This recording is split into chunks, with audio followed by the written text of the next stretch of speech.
Hi guys, so Boris Johnson is in a bit of a fix at the moment. He jumped the gun on Keir Starmer, who planned to roll out a new policy on second jobs for MPs. Now, Starmer has stated that MPs should not hold positions where they are consultants or directors of companies, only these jobs.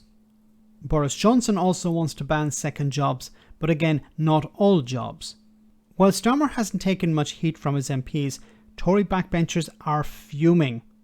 Many of them make considerable sums of money on the side, and while Boris Johnson's language about second jobs has been extremely vague, he says that their jobs should not interfere with their primary role as an MP, and this leaves many in a precarious situation. Eternal thorn in Boris Johnson's side, Dominic Grieve, spoke to the BBC about the problems facing the Prime Minister. The two things which have shocked people about this episode is, first of all, the level of earnings and the amount of time that an individual is seen to spend away from the Commons. Can I just and divide secondly, those two? they are distinct ones. Yes, yeah, but I agree about that. I think that's the point, because if you earned an awful lot of money, let's say, by giving a 20-minute speech, would that be as egregious as spending more time and earning less money? Or is it taking away from parliamentary work that is the bigger question? I think that goes to the very heart of it. On the face of it, if you take 20 minutes and you get paid £1 million, it's difficult to see how that's going to interfere with your parliamentary work. I actually disagree with Dominic Grieve here. I understand what he's trying to say, is that, look, a 20-minute speech is not going to interfere with your work. But it's not so much interfering with the work as in the time that's been spent. It's more about who are you representing? Because if you're representing your constituents and you're also representing a company who's paid you £1 million to deliver a speech, those two things could be in conflict. And who are you going to listen to? Who are you going to represent better, I should say? You're going to represent better the people who paid you the money. So the speech could be extremely powerful, could reach a huge audience, could push forward a policy, could push forward changes to your constituents included and the country. But you're supposed to be there representing your constituents. Your constituents can't pay you £1 million to deliver a speech on their behalf. So if there's a conflict here, obviously the MP or the politician in general is going to come down on the side of the person who paid them the money. Because if they did not, they would reject the idea of taking money from an entity, a foreign entity, an outside entity. They would also reject the idea of delivering a speech that was in conflict with the goals of their constituents. What I'm asking if, on the other hand, perception, or is it the actual... Well, a lot of it's about perception. Parliament has, yet again, we've seen an example of the House of Commons damaging its own reputation by excess. And then you try to find a set of rules to try to control that excess, and it's actually quite hard to do. So he shouldn't be signing up to... I mean, Boris Johnson could just say, I'm going to ride this storm out. No, I don't think he can possibly ignore it. He's created this storm himself. He is personally responsible for it by his actions over the Owen Paterson episode.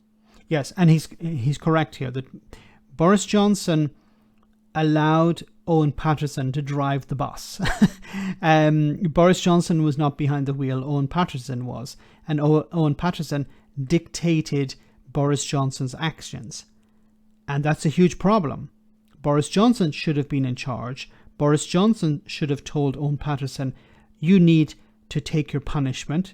You need to keep quiet. You need to do this on behalf of the party. You're not bigger than the party. The party is bigger than you are, and you have to take your punishment. You go on, 7 days of suspension. It should have been 30 days. I think it should have been permanent, but according to Parliament, it was a maximum of 30 days and a minimum of 7. Owen Paterson didn't accept that. Boris Johnson didn't accept that.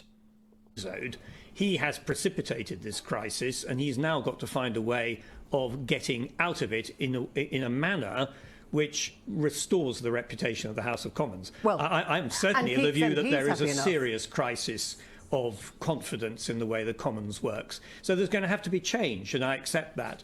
My plea would be, don't throw the baby out with the bathwater. Because now, what he means by this is don't throw the baby out with the bathwater, is don't ban all second jobs. And I have to disagree here once again with Dominic Grieve. You have to have a ban on second jobs.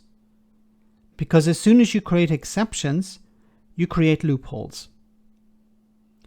So I was talking about this on the live stream where somebody had mentioned, David Lammy. I admire David Lammy. I'm a big fan of David Lammy, who has a show on LBC. He attacks the Tories. It's a way for him to attack the Tories. He's very successful at that. It's a second job.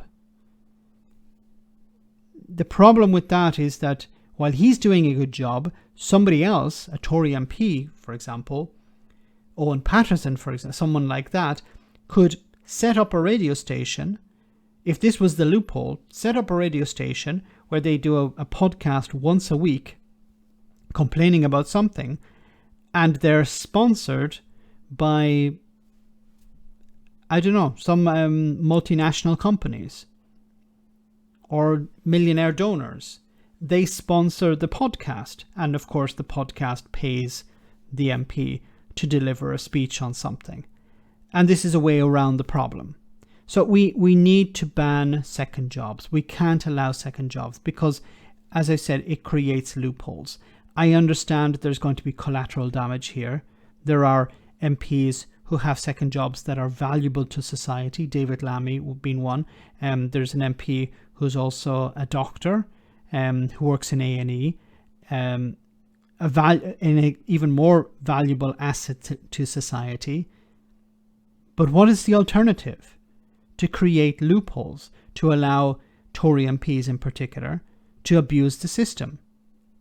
So I understand the idea we shouldn't throw the baby out with the bathwater. But there is no alternative. As soon as you create exceptions, then whoever's in power will add more exceptions to that. You need to have a clear, watertight rule. No second jobs. That's it. If £82,000 a year isn't enough, then go and do something in the private sector.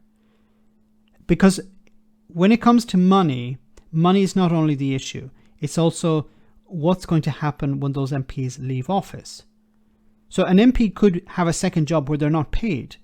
Many people have said, well, the problem is the money. No, it's not just that. If an MP has a second job and they're not paid, perhaps what's going to happen is when they leave office, they'll have a cushy number on the board of some company. But that company has said, you influence policy on our behalf. We're not going to pay you, but you're going to get your reward later on.